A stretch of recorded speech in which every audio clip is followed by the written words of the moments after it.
이 시간 다 같이 일어나셔서 오늘 우리에게 주신 말씀을 같이 읽겠습니다. 우리에게 주신 말씀은 사도행전 2장 42절부터 47절까지 말씀입니다.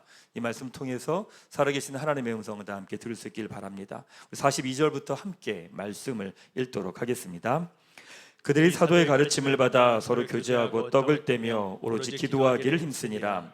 사람마다 두려워하는데 사도들로 말미암아 기사와 표적이 많이 나타나니 믿는 사람이 다 함께 있어 모든 물건을 서로 통용하고 또 재산과 소유를 팔아 각 사람의 필요를 따라 나눠주며 날마다 마음을 같이하여 성전에 모이기를 힘쓰고 집에서 떡을 떼며 기쁨과 순전한 마음으로 음식을 먹고 하나님을 찬미하며 또 온 백성에게 칭송을 받으니 주께서 구원받는 사람을 날마다 더하게 하시니라. 아멘. 네, 그 자리에 앉으시기 바랍니다.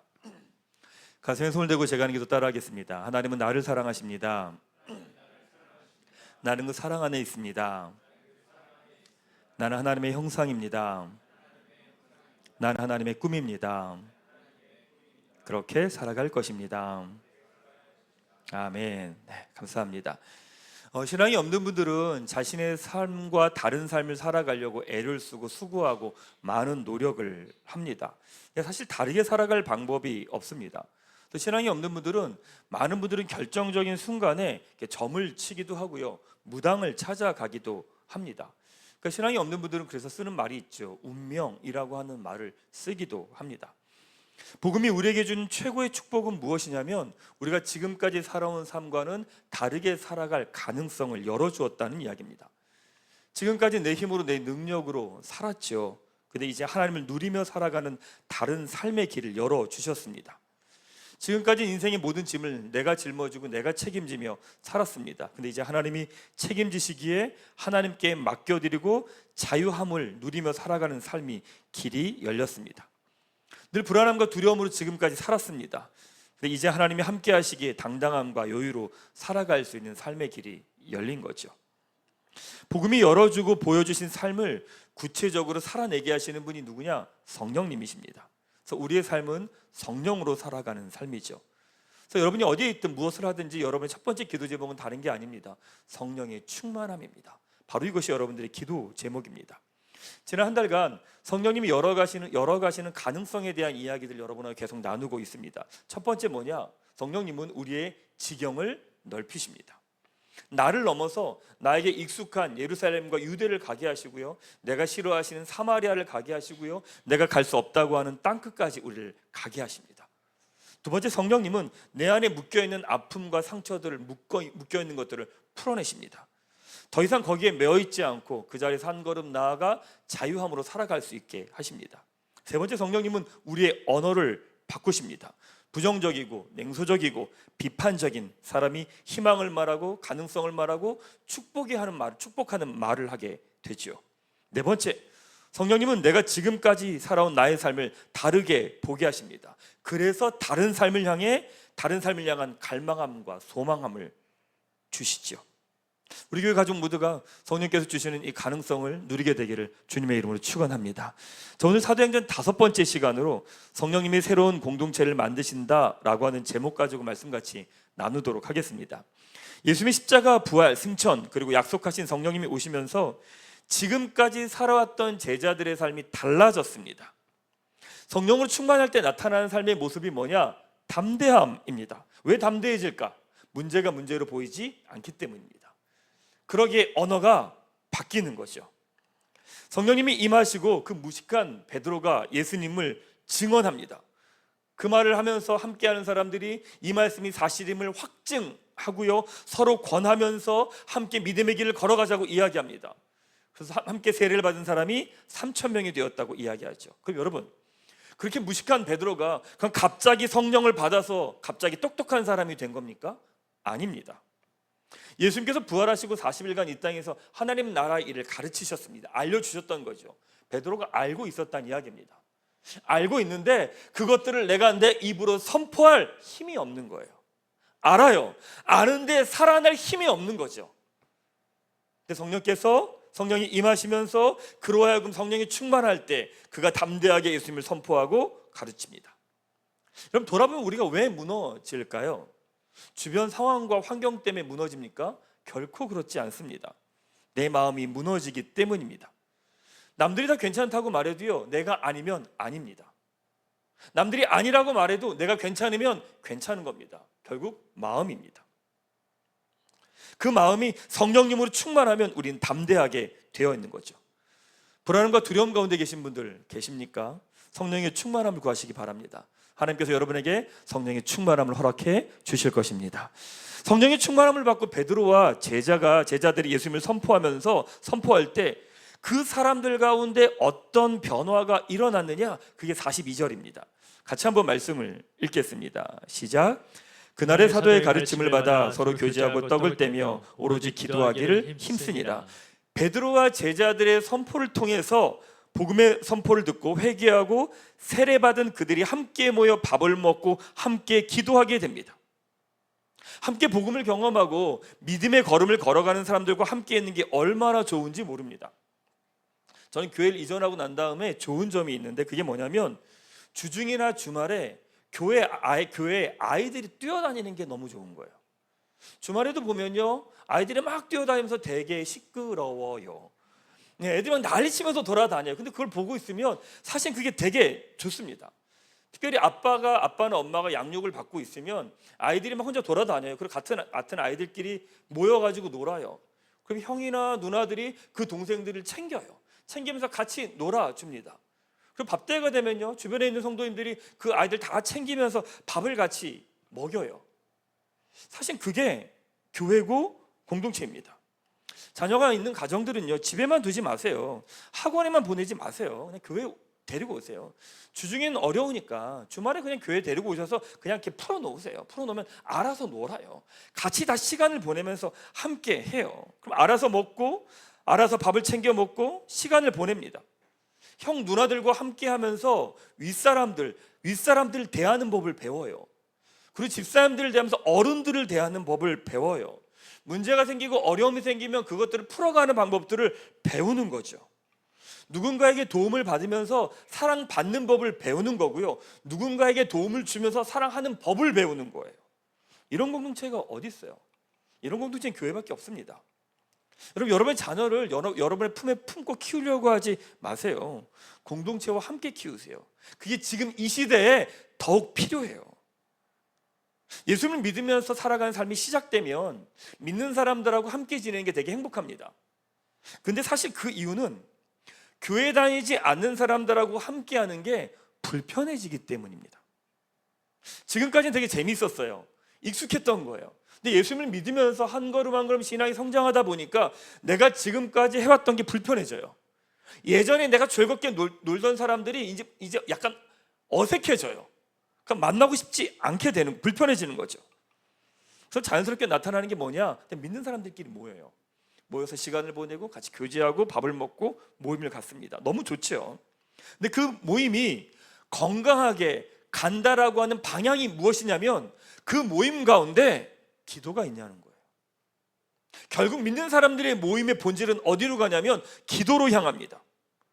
결국 그 모임이 기도로 향하지 않으면 그 모임은 세상에서 하던 모임을 교회 안으로 가지고 온 것, 그 이상 그 이하도 아닙니다. 여러분, 교회 모임은 결국 어디로 가는 줄 아세요? 기도로 갑니다. 처음 만나 교제하고 떡을 떼며 즐겁고 행복합니다. 교회와 신앙이라고 하는 공통점을 갖고 있다는 게 사람으로 하여금 되게 평안함을 주고 행복을 줍니다. 그런데 하나님 앞에서 나의 모습을 나누지 않고 겉모습을 이야기하고요, 세상의 이야기를 이야기하면요, 다른 사람 이야기를 하면 시간이 가면서 그 모임은 곧 깨집니다. 다툼과 갈등이 일어나게 되어 있습니다. 사람의 몸이 다 그렇죠. 그러면서 교회가 깨지는 거예요. 만약 교회 다니지 않는 누군가가 1층 카페에서 앉아 있다면 우리 교회의 수준을 알 수 있을 거예요. 교회 사람들이 모였는데 다른 사람 욕을 하기 시작해요. 비난하기 시작해요. 험담하기 시작해요. 불평과 원망하기 시작해요. 근데 또 어떤 곳에 모였는데 교회 다니는 사람들이 함께 자기의 이야기를 나눠요. 또 울면서 같이 축복해요. 격려해요. 그리고 어떻게 해요? 기도의 자리로 또한 나아가요. 여러분, 나의 연약함과 부족함을 나누다 보면 결국 어디로 가게 되냐면 기도의 자리로 나아가요. 왜 세상 모임은 그 모임을 하다가 끝나게 되냐면 자기의 연약함 얘기하지 않아요. 내 상함은 부족함은 얘기하지 않아요. 왜? 그게 약점이 되니까. 그러니까 어떻게 해요? 자기 잘난 것만 이야기해요. 자기 성공한 것만 이야기해요. 문제 없는 것만 이야기해요. 그럼 그런 모임은 아무리 이야기하고 시간 지나면요 공허해집니다. 그리고 어떻게 해요? 오해해요. 누가 잘된 이야기 해요. 그럼 심정상하면 이렇게 듣는 거죠. 지만 잘났어? 그래 너 잘났어. 오해하는 거예요. 그리고 그 관계는 곧 깨져요. 세상 관계가 다 그래요. 공동체가 어렵고 힘든 분들이 있어요. 왠지 아십니까? 내 모습을 나누지 않아서 그래요. 자신의 연약함과 부족함을 나누지 않으니까 교회 몸이 불편할 수밖에 없어요. 그러니까 교회를 다니는 분들도 이런 분들이 있어요. 교회에서 왜 내 연약함과 부족함을 나눠야 되는지 모르겠다는 거예요. 아니 그럼 교회는 실패자들의 모임이냐는 거지. 모여가지고 왜 자기 실패한 이야기, 자기 잘못된 이야기, 자기 아픈 이야기들 왜 이런 이야기하면서 울고 있냐라는 거야. 그러니까 교회가 꼴보기 싫대요. 이렇게 이야기하는 분들 은근히 많습니다. 왜 그런 이야기 하는 줄 아십니까? 하나님 앞에서 내 모습을 보기 때문입니다. 그리고 그 모습을 이야기해도 되기 때문입니다. 세상 모임은 자기 이야기하지 않아요. 왜요? 그게 약점이 되니까요. 하지만 교회는 이해관계가 없습니다. 하나님 앞에서 모두가 답 없는 사람인 거 압니다. 그러니까 그것을 나누는 게 당연한 거예요. 오히려 교회에선 자기의 이야기를 하지 않는 게 더 이상한 거예요. 자기의 연약함과 상함과 부족함을 이야기하지 않는 게 그게 더 그 사람이 더 상처가 있는 사람인 거예요. 교회에서 바라볼 때. 왜? 하나님 앞에서 우리의 모습이니까. 그러니까 세상의 방식으로 보면 교회는 이해가 안 되는 공동체일 수밖에 없는 거죠. 여러분, 우리 교회 모임을 좀 돌아보십시오. 즐겁게 놀고 이야기하고 맛있는 거 먹으러 가는 거 필요해요. 되게 중요해요. 맞아요. 예수님도 그러고 지내셨어요. 근데 중요한 것은 무엇이냐면 그걸로 끝나는지 아니면 그것이 기도의 자리로 나아가는지, 바로 그것이 우리의 몸이 건강한지 건강하지 않은지를 보여주는 기준이 됩니다. 전 저희 교회 가족들이요 잘 놀았으면 좋겠어요. 잘 먹었으면 좋겠어요. 갑자기 얼굴이 밝아져요. 잘 놀고요, 잘 먹고요, 잘 좋은 데 다니고요, 좋은 거 많이 누렸으면 좋겠어요. 근데 거기에 머무르는 게 아니라 그 시간들 지나며 기도의 자리까지 함께 나아가는 공동체로 우리 교회가 서게 되기를 주님의 이름으로 축원합니다. 자, 그러면서 그들이 모이게 된 이유가 있대요. 그게 뭐냐? 43절입니다. 같이 한번 말씀을 읽겠습니다. 시작. 사람마다 두려워하는데 사도들로 말미암아 기사와 표적이 많이 나타나니 사람들이 사도들을 통해서 하나님을 경험하기 시작하는 거예요. 귀신이 나가요. 병이 나요. 여러 가지 묶였던 것들이 풀어지면서 사람들이 달라지기 시작을 합니다. 그러면서 사람들에게 나타나는 마음이 뭐냐면 하나님을 향한 두려움입니다. 여러분, 사람이요 하나님을 경험하고 난 다음에 갖는 본질적인 감정이 뭔지 아십니까? 경외감입니다. 두려움이라는 마음이 있습니다. 구약 성경을 보면 하나님을 만난 모든 사람들이 첫 번째 감정은 무엇이냐면 두려움입니다. 하나님을 의식하기 시작하는 거죠. 하나님이 정말 계시는구나. 하나님 살아계시는구나. 하나님이 역사하시는구나. 하나님이 살아계시다라는 걸 경험한 사람에게 주어진 게 뭔지 아십니까? 초반엔 두려움입니다. 그래서 함부로 살지 못합니다. 함부로 말하지 못합니다. 내 마음대로 하지 못합니다. 내 뜻대로 하지 못해요. 왜? 하나님의 살아계심을 알기 때문에 그래요. 그러니까 제멋대로 행동하지 않아요. 여러분, 그럼 반대로 나는 왜 사람이 이렇게 두려울까? 왜 사람을 보면 왜 이렇게 힘들까? 왜 세상이 이렇게 두려울까? 왜 그런 줄 아세요? 하나님을 두려워하지 않기 때문에 그런 거예요. 하나님을 두려워하는 사람은요 세상을 두려워하지 않아요. 왜? 세상보다 하나님이 더 크다라는 걸 알기 때문에 그래요. 그러니까 그 고백을 하다 보니까 예루살렘 교회에 나타나는 모습이 있는 거예요. 44절 45절 말씀 같이 한번 읽겠습니다. 시작. 믿는 사람이 다 함께 있어 모든 물건을 서로 통용하고 또 재산과 소유를 팔아 각 사람의 필요를 따라 나눠주며, 이기적이고 자기중심적인 인간에겐 도저히 상상할 수 없는 일이 일어나기 시작하는 거예요. 아니, 내 거 조금이라도 다른 사람이 사용하면 싫어서 화를 내고 숨기는데, 그리고 내가 조금이라도 손해보면 화를 내고 버럭버럭 하는데 어떻게 하느냐? 자신의 재산과 소유를 다른 사람들과 나누기 시작하는 거예요.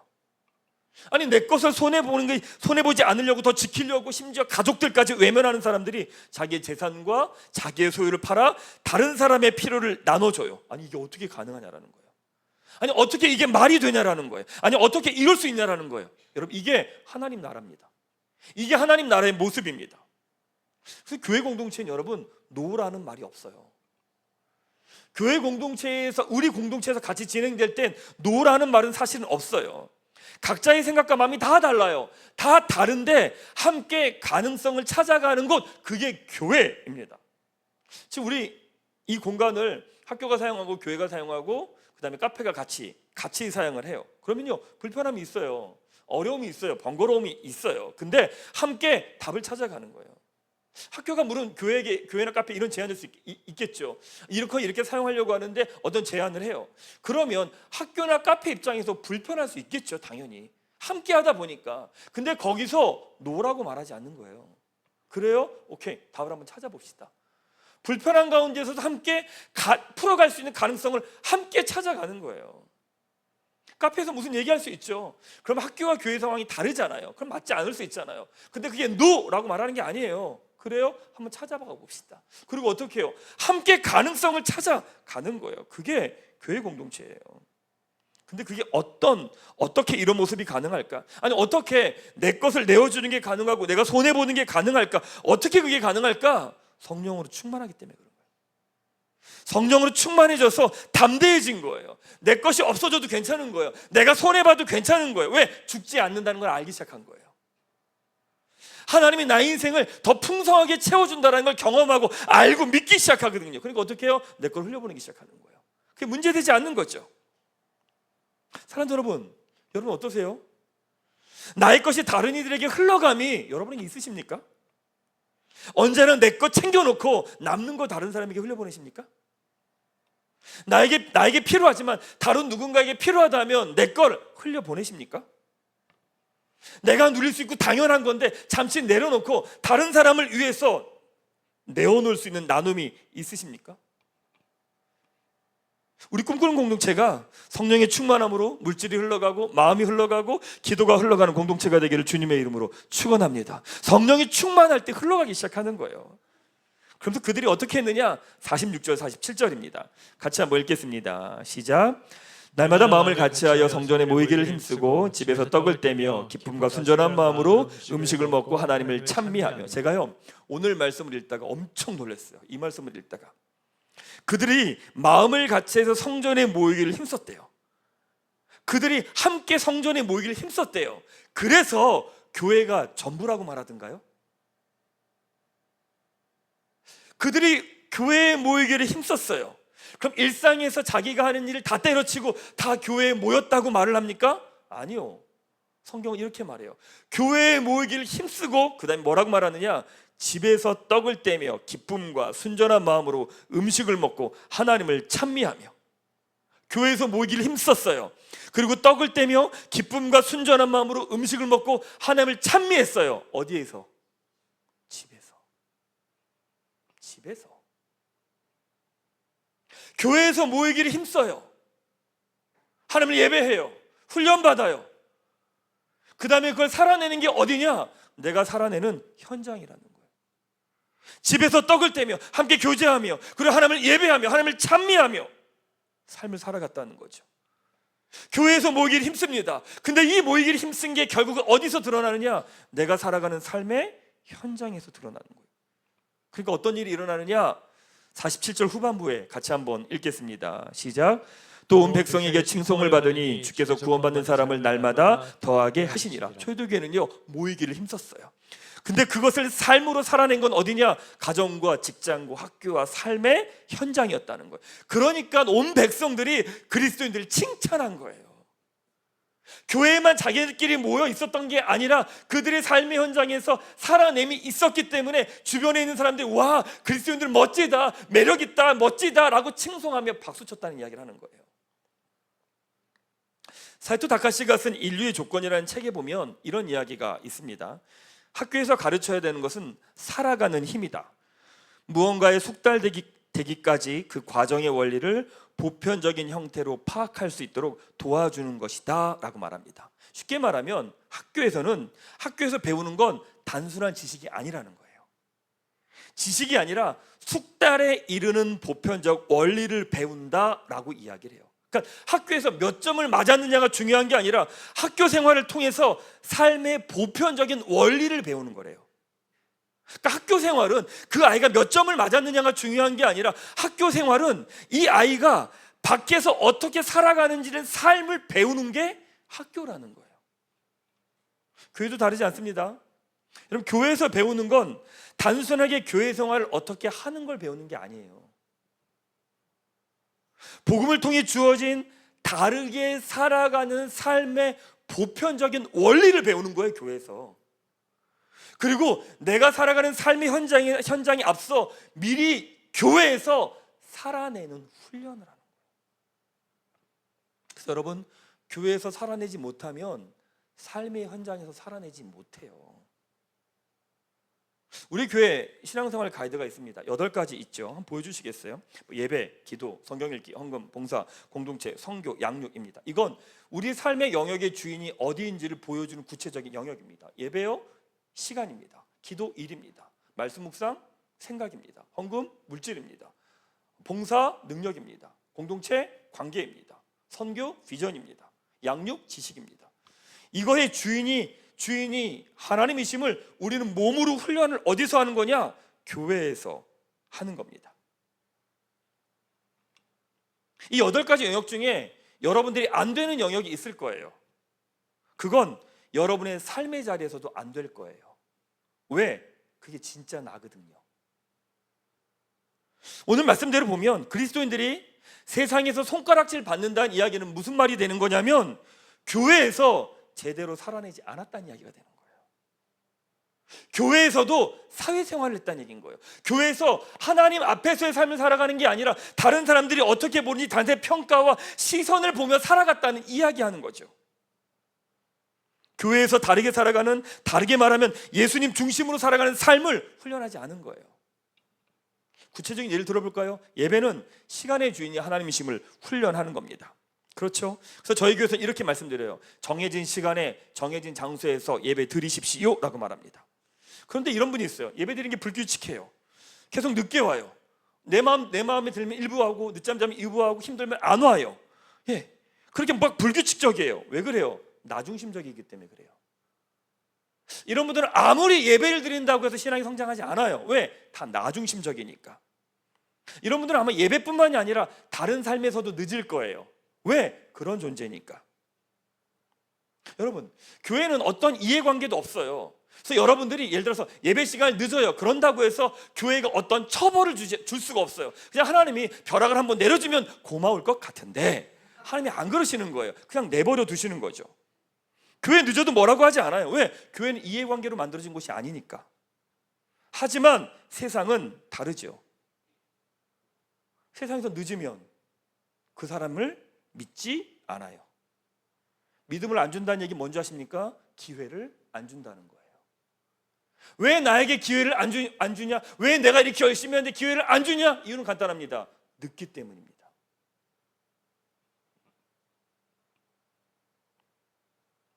예배 훈련, 시간이 훈련이 되는 분들은 어떤지 아십니까? 다른 사람들이 보든 안 보든 중요하지 않습니다. 그 시간에 나를 맞추는 훈련을 합니다. 하나님 앞에서 그 시간에 나를 맞추는 시간을 해요. 다른 사람들이 보든가 말든가 인정을 하든가 해주지 않든가 그 시간에, 정해진 시간에 그 자리에 서 있어요. 그러니까 이런 분들은, 시간에 훈련이 되어 있는 분들은 자기에게 주어진 것들을요 제 시간에 맞춰서 맞춰내는 능력이 있는 분들이에요. 그게 훈련이 되어 있으니까 자기에게 주어진 시간, 업무 다 해내는 힘이 있는 거예요. 왜? 그런 존재니까. 여러분, 그런 존재로 훈련하는 게 어디냐? 교회예요. 교회예요. 교회 생활은 하나님 앞에서의 삶을 훈련하는 거예요.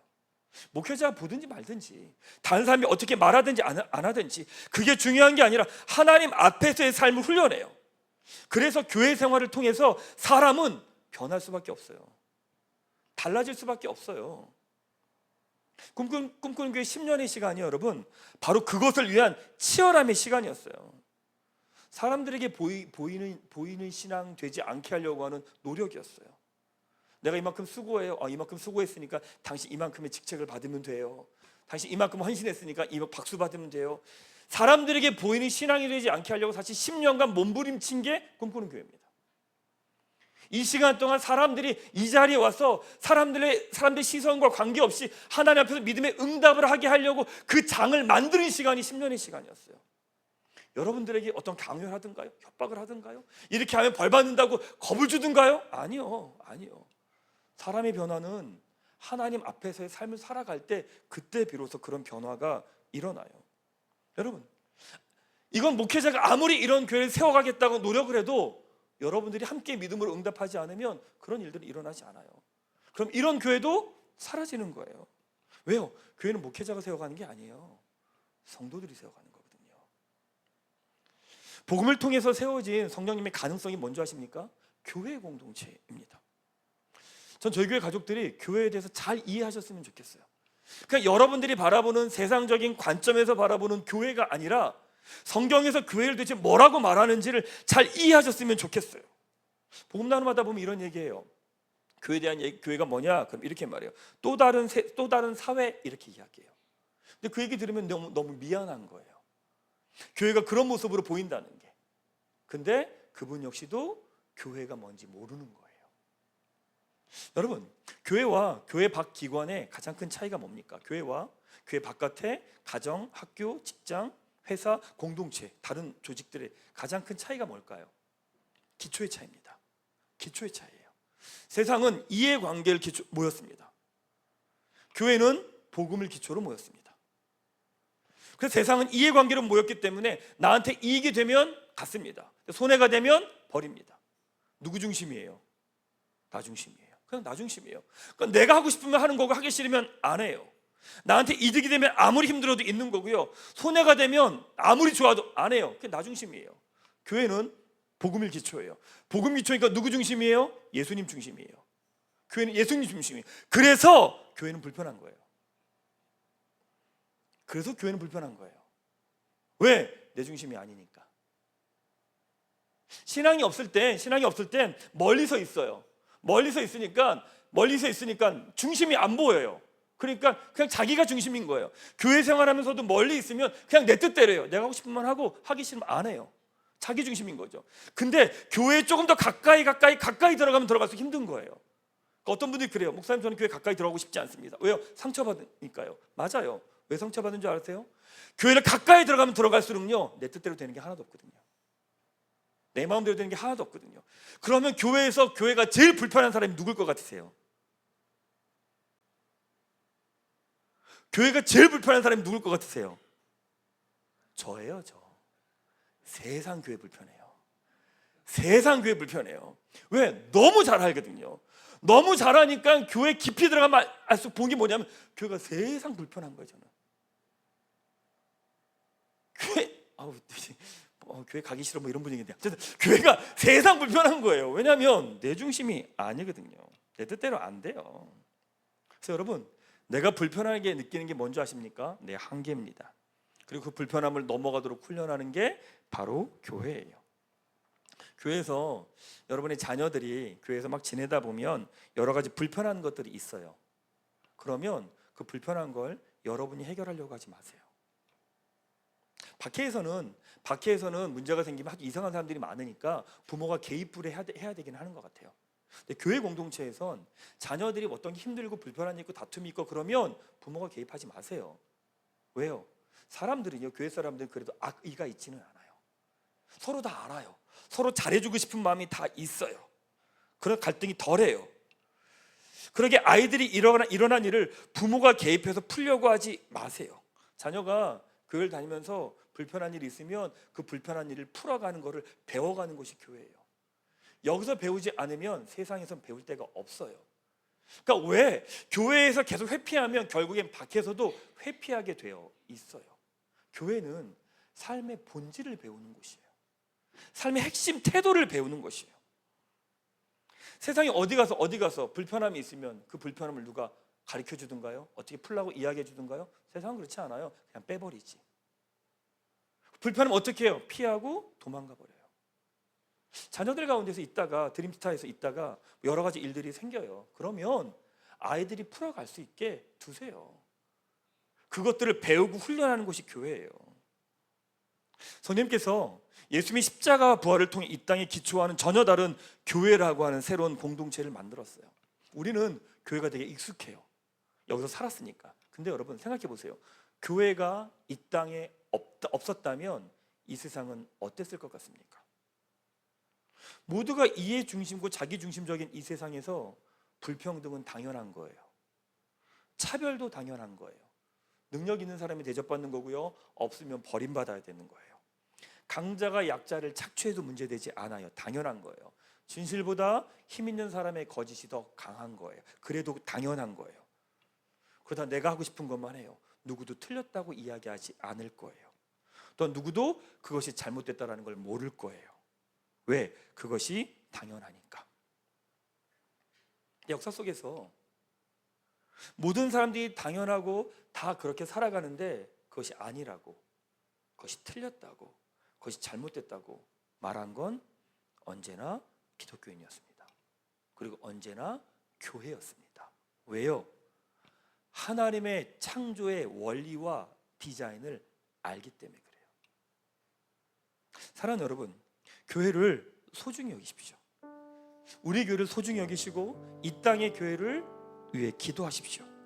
또 교회에서 하나님 나라를 살아가는 삶을 훈련하십시오. 사람들이 보든 보지 않든, 인정하든 인정해주지 않든, 목회자가 박수 쳐주든 박수 쳐주지 않든 하나님 앞에서 여러분에게 주어진 걸음들을 걸어가시는 거예요. 바로 그 모습이 여러분 가정에서 모습일 거예요. 여러분 직장에서 모습일 거예요. 여러분 삶의 자리에서 모습일 거예요.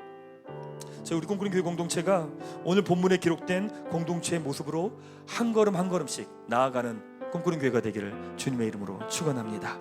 말씀 마무리하겠습니다. 성령께서 우리에게 주신 가능성이 무엇이냐? 바로 교회 공동체입니다. 근데 목사인 저에게도 교회 그러면 되게 여러 가지 마음이 들어요. 그래서 필립 얀시가 쓴 책 중에 교회 나의 사랑 나의 고민이라고 하는 이 책 제목이 제 마음하고 너무 똑같아요. 교회 나의 사랑이에요. 근데 동일하게 나의 고민이에요. 그 책 가운데서 제 마음에 남는 예화가 하나가 있어요. 그게 뭐냐면 교회에 대한 예화인데 이겁니다. 미국의 한 시골에 오케스트라가 있는데 그 오케스트라가 베토벤 교향곡 9번을 연주를 한 거예요. 연주를 했는데 사람들이 막 욕을 하고 비난을 하고, 왜? 연주를 못했으니까 막 비난하고 욕을 한 거예요. 손가락질 하는 거죠. 근데 그때 지휘자가 이런 말을 하는 거예요. 전 학생들에게 완벽을 바라지 않습니다. 그리고 어떤 뉴욕 필하모니도 완벽할 수 없습니다. 다만 학생들의 연주를 통해서만 베토벤의 교향곡을 처음 접하는 사람이 있을 겁니다. 완벽과는 거리가 멀지만 그 청중들이 베토벤의 음악을 들을 수 있는 유일한 통로가 바로 이 학생들의 연주뿐이기 때문입니다 라고 하는 이야기입니다. 교회가 세상의 희망인 이유는 이 세상의 어떤 모든 기관 조직과 기초가 다른 유일한 공동체이기 때문입니다.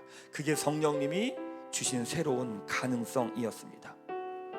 이해관계로 세워지지 않은 공동체, 자신의 것을 내어주려고 하는 공동체, 아니 오히려 손해보려고 하는 공동체, 사람들이 이상적이라고 하는 삶을 치열하게 살아내려고 애쓰는 공동체, 그게 바로 교회입니다.